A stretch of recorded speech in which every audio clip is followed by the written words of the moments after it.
never think betrayal is coming from the people closest to you. That's the part no one warns you about. It doesn't come with a storm or a scream. It tiptoes in on familiar voices and shared laughter, until suddenly, the ground underneath you isn't yours anymore. My name's Claire, 34, wife of 8 years, and until last fall, I would have sworn I had everything a woman could want. A stable home, a handsome, successful husband, and a best friend who knew me better than anyone. Her name was Jenna. We met our freshman year of college. She was the type of girl who made silence feel comfortable. We'd study together, sleep on each other's floors, cry over boys who didn't deserve us. I was the maid of honor at her first wedding, a quick Vegas thing that crashed within a year. She was the maid of honor at mine, to Ryan. Ryan and I were the golden couple, at least from the outside. The dinner parties, the vacation photos, the inside jokes. People said we looked like a magazine ad. What they didn't see was the distance, the way Ryan had started looking through me, not at me. The late night calls I wasn't allowed to ask about. The weekends away that turned into don't wait up. Still, I held on. Because marriage isn't perfect, right? You push through. You give space. You trust. I wish I could tell you the first sign was some dramatic slip. Lipstick on a shirt or a strange perfume, but it wasn't. It was a napkin, one Jenna left behind after a visit. It had a phone number scribbled in Ryan's handwriting. I laughed at first, thought it was a note for her. Maybe a mutual friend. I even texted it. The reply came back within seconds. A woman. Sorry, who is this? I don't talk to married men anymore. My stomach dropped. The ground began to split, and I hadn't even looked down yet. I kept the napkin, said nothing, because some betrayals deserve to be caught mid-performance. And I was ready to watch. After that text, I couldn't breathe right for days. I'd walk into rooms and forget why I came. I'd look at Ryan and wonder, is this the man I married? Or just someone wearing his smile? I didn't confront him. Not yet, because something inside me, the part that still remembered love, whispered, maybe it's not what it looks like. Denial is soft like that. It lets you sit in the fire and pretend it's just warm. So I pretended. That night, Ryan came home late. Again. He kissed me on the cheek like nothing was wrong and tossed his jacket on the chair, where I saw his phone buzz with a name I didn't recognize. Mel. I asked casually, "Who's Mel?" He barely blinked. Work thing. She's one of the new marketing consultants. Why? I smiled, shrugged. No reason. Just a name. Just a napkin. Just a second missed heartbeat in the rhythm of our life. But now I was listening to everything, watching the smallest shifts, the late showers, the new cologne, the way he kept his phone face down on the table like it was hiding something. And Jenna? She was still Jenna, always texting, always dropping by with coffee and a tired laugh. You guys are my favorite couple, she'd say, every single time. The irony nearly choked me. I started collecting pieces, small, sharp things that didn't belong. A strange receipt in his coat pocket from a hotel 2 cities over. Lip balm in the car glove box that wasn't mine. 2 wine glasses in the dishwasher when I'd only used one. Still, I said nothing. Not because I was afraid of the truth, but because I knew once I opened that door, it wouldn't just be about Ryan. Something deeper was itching at the back of my mind. Something I hadn't dared to think yet. And then one morning, I looked through Jenna's Instagram, an old habit, and I paused. She posted a story the night Ryan said he was at a client dinner. And there he was, in the background, blurred but unmistakable, sitting next to her, laughing. She tagged the restaurant, said it was a cozy night with my favorite person. I stared at it for a full minute before I realized what my heart already knew. She wasn't talking about me. There's a moment when suspicion stops whispering and starts screaming. When your gut tightens not from fear, but from knowing. I'd seen the photo. His face, blurry but clear enough. Her caption, my favorite person. It wasn't a reach anymore. It wasn't paranoia. It was betrayal. Right there, tucked behind smiles and shadows. But still, I needed to see it, not just feel it. So I made a plan. Ryan had a conference coming up. Said he'd be gone overnight, some hotel out by the airport. Jenna just happened to text me that same morning, saying she was Taking time offline to unplug and reset. Classic. I waited until sunset. Packed nothing but a phone charger, granola bar, and courage. I followed the GPS ping from the app I'd quietly installed on Ryan's phone months ago, a Find My Husband feature, masked as a weather widget. And there he was, not at a conference center, not at a Marriott by the terminal, but at a small boutique inn. Quiet, romantic, expensive. I parked across the street and waited. An hour passed. Then I saw them. Ryan and Jenna, walking out hand in hand like they were teenagers sneaking off to the prom. Her hair was pulled back like she was trying to look casual, but I knew that dress. It was the one she used to joke about saving for someone who deserved it. They laughed. He kissed her. Not a secret kiss, a familiar one. And just like that, I stopped shaking, because the hurt had hardened. The tears had dried before they fell, and all I felt was clarity. I didn't step out, didn't scream or sob or throw things. I took a picture, zoomed in. Perfect shot. Then another, when he opened her car door. Proof. Not just for me, but for the day I decided to burn the illusion down. They thought I was blind, but I was watching. And now, I was ready to open the box they never thought I'd find. The one holding the truth neither of them were brave enough to speak. There's a quiet kind of rage, the kind that doesn't scream, doesn't slam doors. It just watches, records, waits. That's where I lived now. After seeing them together, something inside me snapped into focus. I wasn't going to play the broken wife. I wasn't going to beg or confront. I was going to document everything.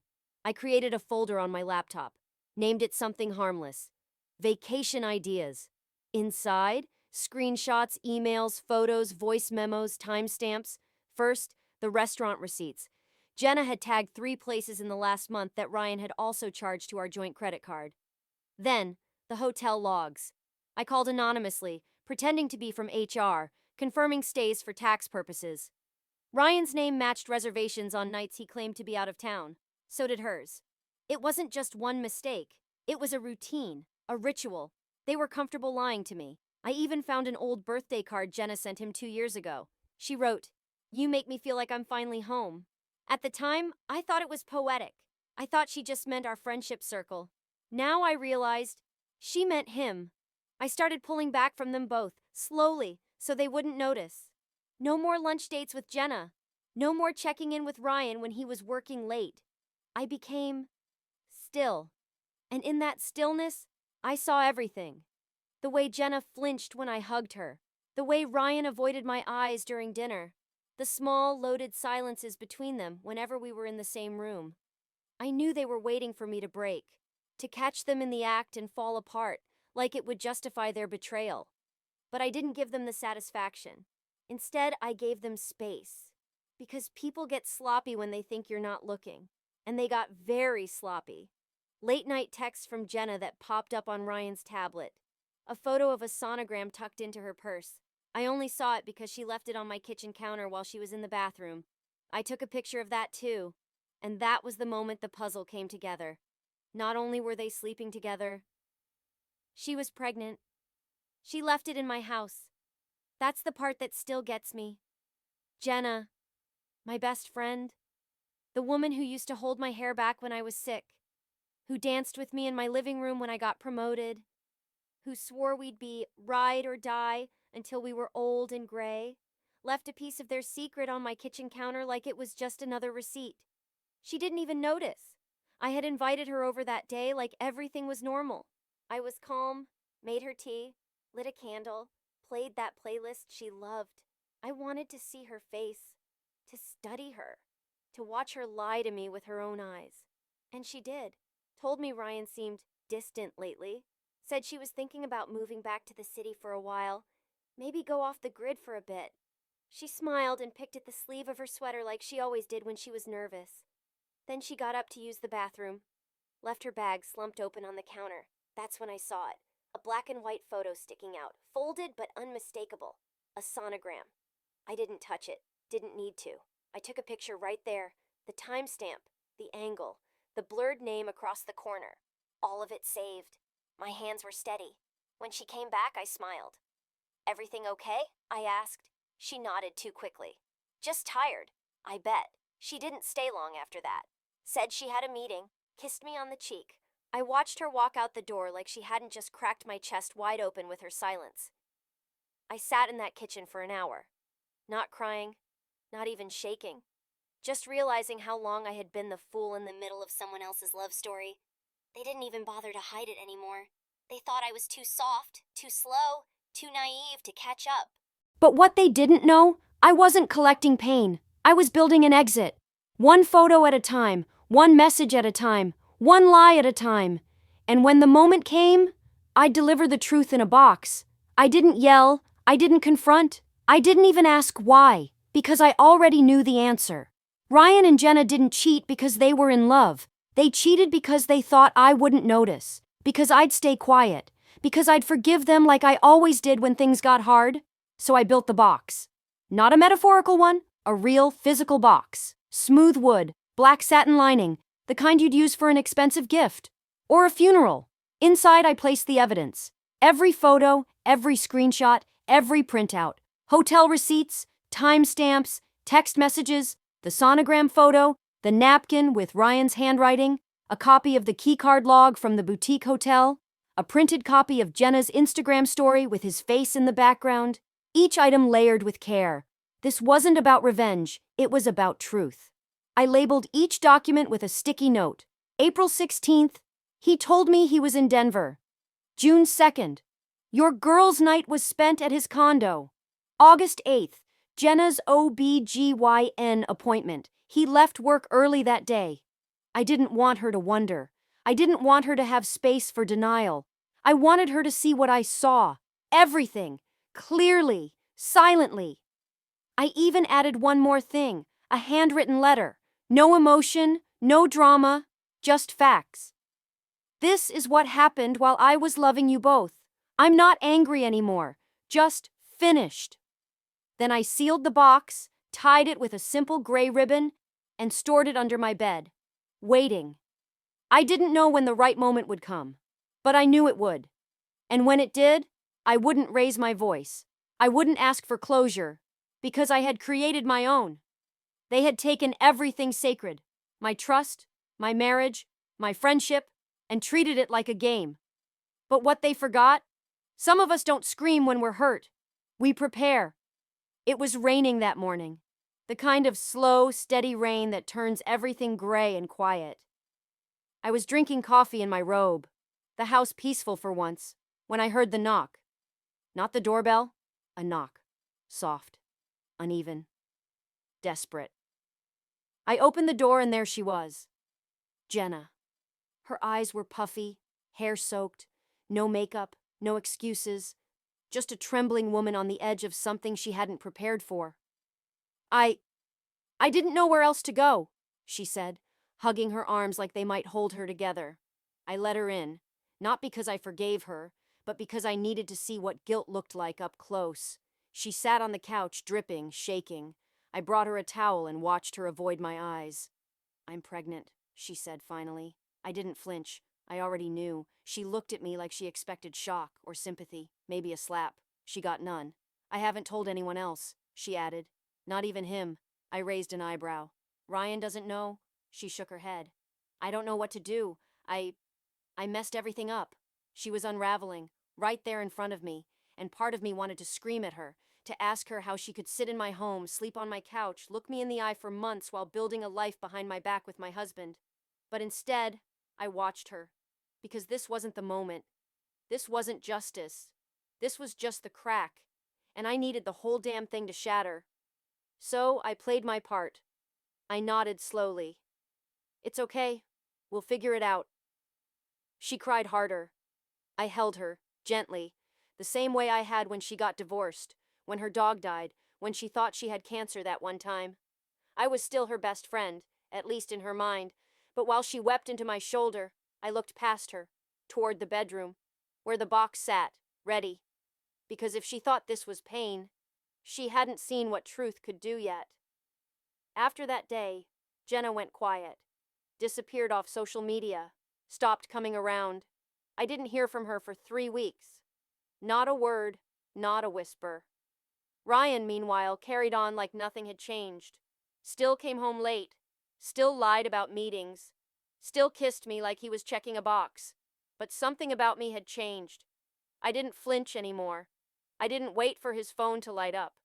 I didn't care where he said he was going, because I already knew where this was headed, and I had already packed the truth.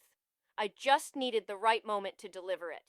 Then, one Thursday evening, I saw it. A message popped up on our shared calendar. A dinner reservation. Not with me. I checked the location. It was their spot. The little French bistro Jenna always said made her feel like she was somewhere far away. I booked a table 2 spots over, under another name. That night I dressed carefully. Not flashy, not weak. Clean black dress, red lipstick, a version of me that looked as calm as I felt. I arrived early, sat at my table, waited. And there they were. Ryan looked stressed. Jenna looked pale. She kept glancing at her phone like it might save her. He leaned in, said something low. She shook her head. Then, tears. I couldn't hear the words, but I didn't need to. It was happening. She had told him. And by the look on his face, the way he went still, the way his jaw clenched, the way he pushed back from the table, it wasn't joy he was feeling. It was panic. I watched her hand him something. Probably the sonogram. He didn't even touch it, just stared at it like it might explode. He didn't pull her close. He didn't say, "We'll figure this out." He stood up and walked away, right out the door, left her sitting there alone. I didn't follow him. I watched her instead. And in that moment, it was clear. This wasn't love. It was convenience. Until it wasn't. And now? Now it was my turn. She showed up 2 days later, unannounced, again. But this time, there was no storm, no trembling hands, no mascara running down her cheeks. Just silence. Jenna stood on my doorstep like a ghost of herself. Her skin was pale, lips cracked, sweater too big. She looked older, tired, like someone who had finally seen the cost of her choices. "Can we talk?" she asked. I stepped aside and let her in, wordless. She walked in slowly, like she was scared the floor might collapse beneath her. And in a way, it already had. "I told him," she said, sitting on the edge of the couch. "About the baby. About us. United States. Like there was ever really a them outside of what they stole." "He left," she whispered. I said nothing. Just watched. I thought he'd at least care. I didn't expect him to run.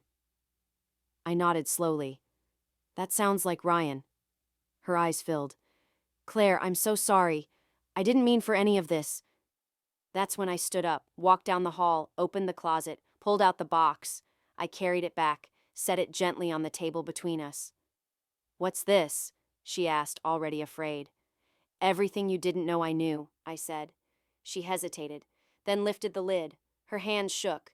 First the photos, then the receipts, then the messages, the printouts, the napkin. Her eyes darted across every line like each one was a punch to the stomach. And finally, the sonogram. The one she didn't know I'd seen. She stopped breathing. I watched her, not with anger, not even with pity, just clarity. She looked up at me, face hollow. "Why didn't you say anything?" "Because you didn't deserve a warning," I said. "You deserve to feel every inch of the betrayal you handed me. In full." She opened her mouth to speak, to explain, defend, beg. I didn't let her. "I don't need an apology," I said, standing. And then, calmly, I walked to the door and opened it. "You can keep the box." And I left her there, sitting in my living room, surrounded by the evidence of her own ruin. I closed the door behind her without slamming it. There was no need. The silence did more than shouting ever could. She stood on the porch for a moment, box in her arms, eyes wide like she was waiting for me to come back, to say something else, to let her in. Again. But I didn't. I turned, walked into the kitchen, poured myself a glass of water with steady hands. My chest didn't ache. My knees didn't shake. I wasn't broken anymore. I was done. That night I lay in bed alone. Ryan still hadn't come home. Not that I expected him to. He was probably hiding, or lying to someone else, or both. I didn't care. I pulled up the folder on my laptop one last time, the digital twin of the box I had given Jenna. I deleted it all, one file at a time, no hesitation. It was never about keeping receipts. It was about showing them that I saw them, Fully, clearly, without a filter. The next morning, Ryan walked in like nothing had happened. Hair messy, tie undone. The look of a man who ran out of lies but still tried to smile. "Hey," he said, setting his keys down. I didn't look up from my coffee. He cleared his throat. "We need to talk." I nodded. "We do, but not today." He blinked. "Claire, I said not today." I stood. "You'll get the papers by Friday. You don't have to pretend anymore." He paled. "What papers?" "My exit." He looked like he'd been punched. And just for a moment, a flash of something almost pathetic crossed his face, like he'd finally realized the weight of what he'd lost. But I didn't offer comfort. I didn't offer understanding. I offered distance, because they both taught me that love without loyalty is just a story we tell ourselves to feel safe. And I was done with stories. I left the house 2 hours later with my suitcase in hand. No tears, no speeches, no long looks, just me, walking away with everything they thought I'd never have again, my dignity, my voice, and my peace. It was a small apartment, nothing fancy, nothing like the house I had left behind. But it was mine. White walls, hardwood floors, a kitchen I could actually cook in. No echo of footsteps that didn't belong. No faint smell of his cologne. No pretending. I remember the first night I slept there. Just me, a mattress on the floor, and a half-unpacked box of mugs. The window was cracked open. I could hear the city outside, alive, messy, loud, and for the first time in months, I slept all the way through. No dreams, no nightmares, just rest. People don't talk enough about the after, the strange quiet after the storm ends. You expect celebration, champagne, and revenge songs. But sometimes it's just you, eating soup alone in peace and realizing that's everything. I didn't tell many people what happened, just the essentials. My mom cried. My sister offered to run over Ryan's car.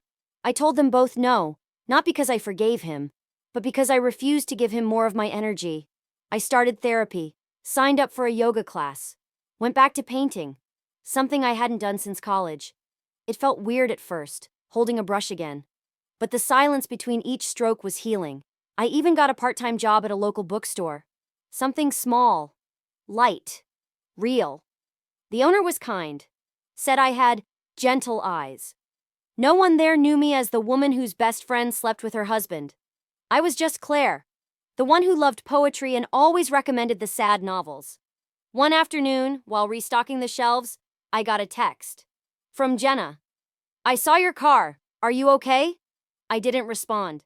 Because yes, I was okay. More than okay. But she didn't deserve access to this version of me, the one who had finally started again. I didn't block them. Not out of weakness, but because I wanted to see how they handled the aftermath. Not the drama, the quiet, the part where they had to live with themselves. Their social media told the story before their faces did. First came the awkward silence, weeks of no posts, no likes, no tagged photos. Then, a soft reappearance. Jenna posted a photo of her hand on her belly, captioned, "Some blessings come from broken roads." I didn't even feel anger when I saw it. Just a low, tired ache, the kind that reminds you what you survived. A few days later, Ryan posted a photo of a takeout meal. Alone. No smiling girlfriend, no ultrasound. Just a plate of food and the caption, "Starting over." He looked thinner, grayer, empty. I heard from mutual friends, whispers that Jenna moved into her sister's basement, that Ryan hadn't told his parents the truth, that the office found out and quietly started phasing him out of client meetings. You'd think I'd feel satisfied. But watching them unravel wasn't revenge. It was confirmation that I didn't need to destroy anything. They were doing it to themselves. Meanwhile, my life was unfolding. Slowly, softly. I took walks every morning, down streets I'd never noticed before. I found a coffee shop that remembered my name. I signed up for a ceramics class and molded a crooked little bowl I ended up loving more than anything in our old kitchen. I met people who didn't ask what I'd been through. They just liked me, for me. And that, somehow, was the most powerful part. Not the box I gave Jenna, not the way Ryan froze, but the fact that I kept going. They had expected me to break, to beg, to shrink. But I expanded. And now, watching them try to salvage the wreckage, I realized something. they didn't ruin my life. They released me from a version of it that wasn't mine anymore. It had been months since the night I handed Jenna the box, since I walked away from the life I thought I was building, since I became someone I almost didn't recognize. In the best way. I was standing in the produce aisle comparing 2 avocados when I felt that chill run down my spine. That knowing. I looked up, and there she was. Jenna. She looked small. Not in size, but in spirit. Shoulders rounded, eyes tired, hair pulled back in a rushed bun, no makeup, no glow.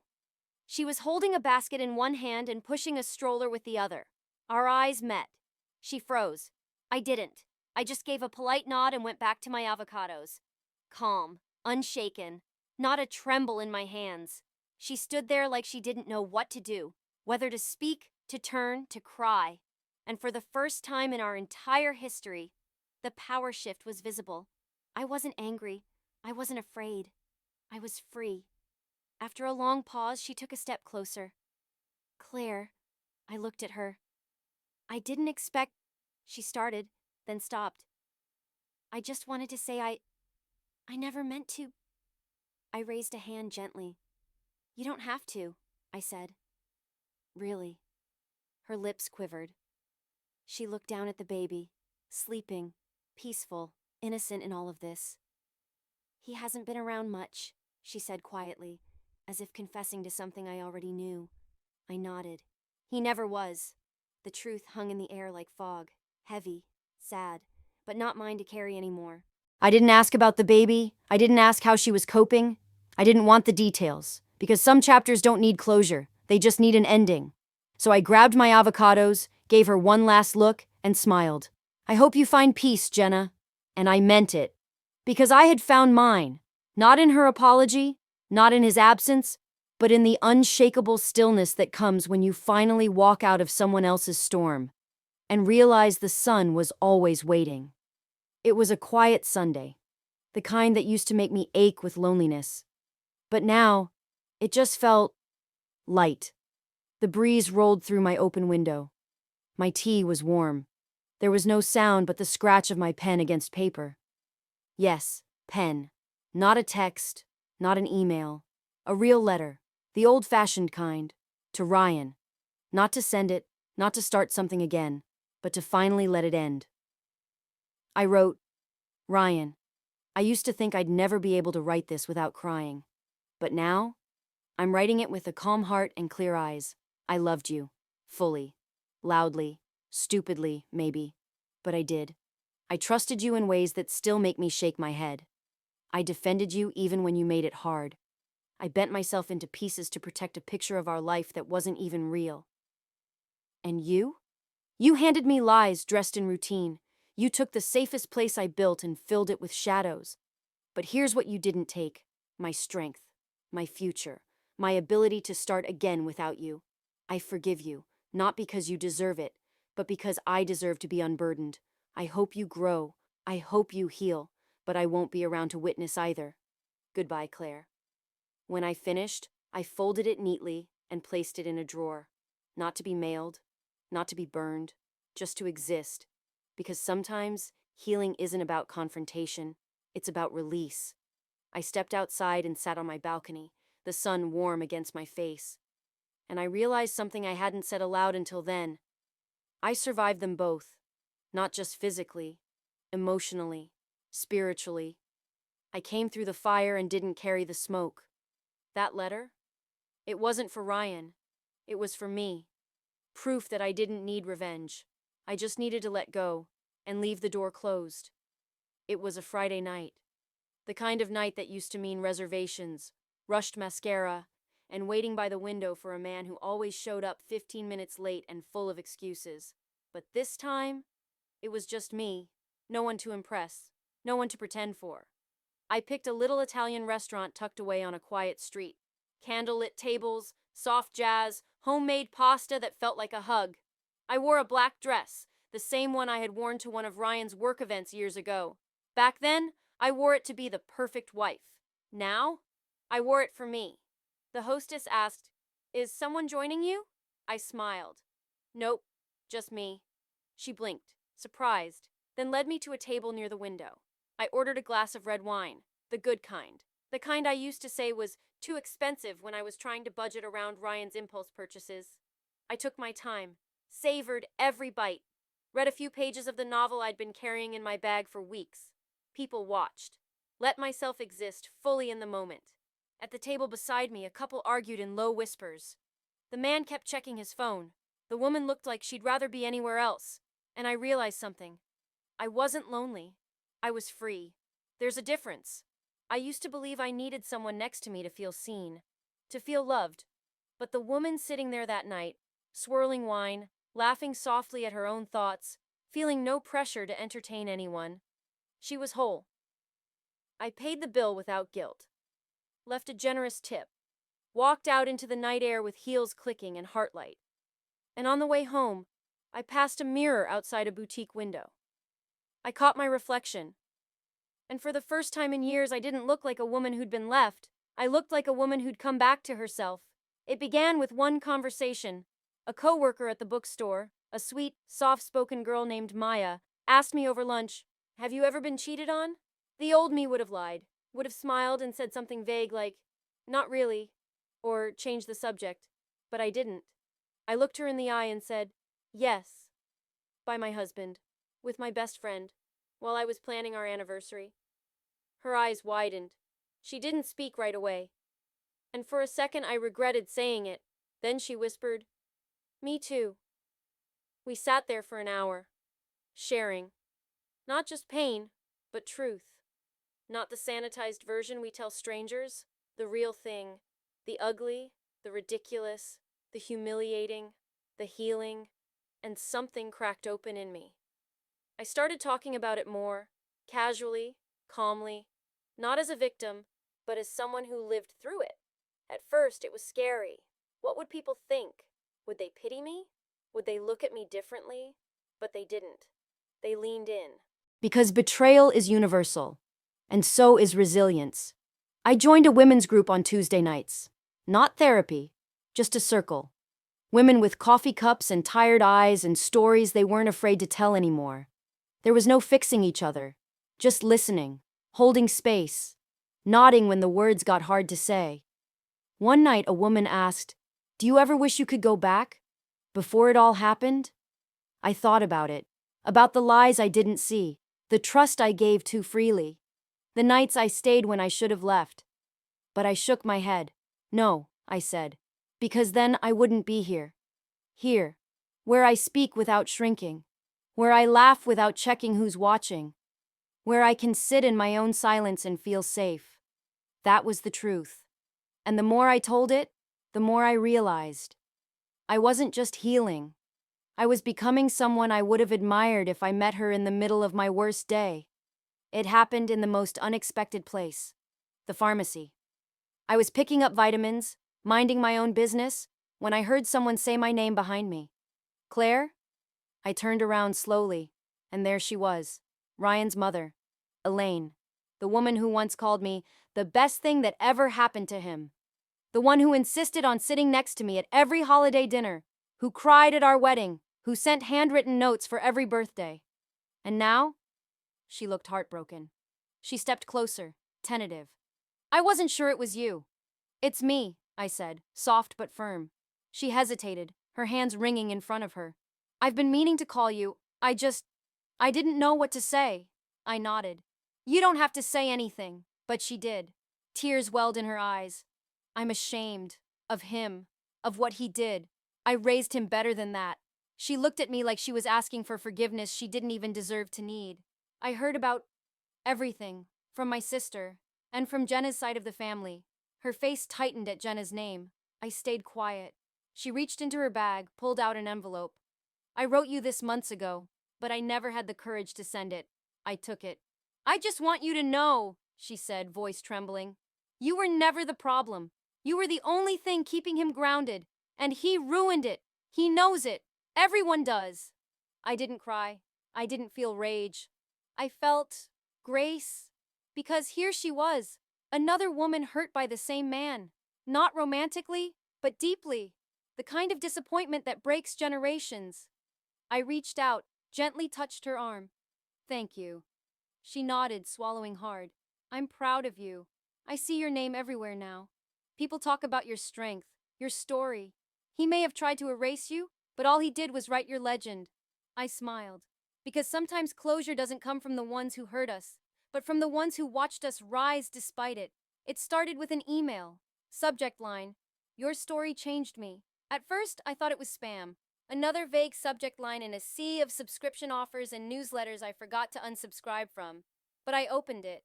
It was from a woman named Tara, an event coordinator for a national women's conference. She'd read an interview I gave about starting over after betrayal. Not the glossy PR version, the real one. The one where I talked about packing my bags, crying on the floor, handing over a box full of proof to the woman I once called sister. Tara wrote, "We'd be honored if you'd speak, not as an expert, as a survivor." I stared at the screen for a long time. Me? A speaker? On a stage? Part of me wanted to say no.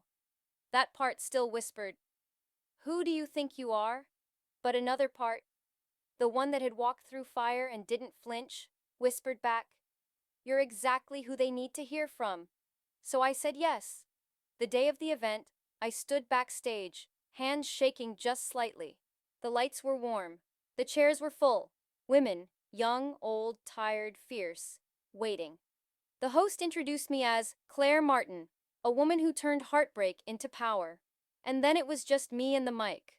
I spoke honestly, told them what it felt like to be betrayed not once but twice. By love, by friendship, by people who used my trust like a doormat. I told them how I didn't yell, didn't fight. I gathered the truth. I handed it over. And then I left. The room was still. Some women cried. Others nodded like they'd been waiting for someone to say it out loud. And when I ended with this, I didn't get revenge. I got my life back. And it's been the most beautiful kind of justice. The entire room stood up. Not because I was extraordinary, but because I was them. And in that moment, I realized I wasn't just healing for myself anymore. I was giving other women permission to do the same. It wasn't fireworks. It wasn't fate. It wasn't some movie moment where I dropped my coffee and someone caught it midair. It was simple. I was browsing in a small art gallery downtown, one of those hidden spots where the lighting is too warm and the silence feels sacred. I'd just finished staring at a painting of two empty chairs facing the ocean when a voice beside me said, "I always wonder what happened to the people who left those seats." I turned. He was soft-spoken, kind-eyed, not flashy, not trying too hard, just present. We talked for 10 minutes, then 20. Then we walked to the cafe around the corner and talked for 2 hours. His name was Marcus. He wasn't trying to fix me. He didn't ask why I was single. He didn't bring up exes or baggage or, "What are you looking for?" He just listened. For weeks we met for slow walks and long talks. No expectations, no games, just honesty, curiosity, safety, and for the first time in a long time, I felt like I could breathe. I told him my story, all of it. The betrayal, the box. The moment I walked away, he didn't flinch. He didn't pity me. He said, "That took courage most people never find." He wasn't interested in the woman who used to be a wife. He saw the woman I had become, the one who built a new life from rubble and didn't apologize for the cracks that showed. He made me laugh in a way I hadn't since before the lies. He made dinner without asking if I needed help. He showed up fully and without asking me to shrink. I wasn't looking for love when I met him. And maybe that's why it found me. Not because I needed someone to complete me, but because I had already completed myself. And Marcus? He didn't try to climb inside the space where my pain used to live. He just stood beside me gently in the life I had built, brick by beautiful brick.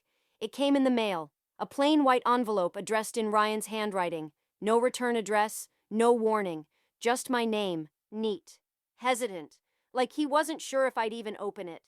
I stared at it for a while. I almost didn't. What could he possibly say that hadn't already been said through silence, absence, and betrayal? But I opened it. Inside was a single page. "Claire, I saw you on that stage. I don't know how to put into words what it felt like to hear you speak about us. About me. Not with hate, but with clarity. With truth. You were always stronger than I deserved. I think I knew it even when I hurt you, especially then. Jenna and I didn't last. I'm sure that doesn't surprise you. The truth is, I don't think I ever really saw either of you. Not the way I should have. I wanted to tell you I'm sorry.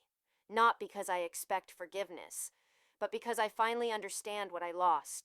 You were never hard to love. You were just too real for someone who didn't know what to do with real. I hope you're happy now. Truly. Ryan. I folded the letter slowly, set it down beside my tea, stared at it, not with pain, not with regret, but with peace. There was nothing left to say. I didn't write back, because closure isn't something they give you, it's something you choose for yourself, and I had already chosen mine. That night, I lit a candle in my apartment, the same one I lit the day I gave Jenna the box. I sat on the balcony, wrapped in a blanket, watching the sky dim into stars. Marcus called. Said he was bringing dessert. I smiled. I had new memories now, ones that weren't built on lies, ones that didn't need fixing or hiding, just soft beginnings, honest hands, and a life I rebuilt, not from revenge, but from resilience. I didn't need to prove anything anymore, because the most powerful ending is when you stop looking back entirely and simply walk forward without them.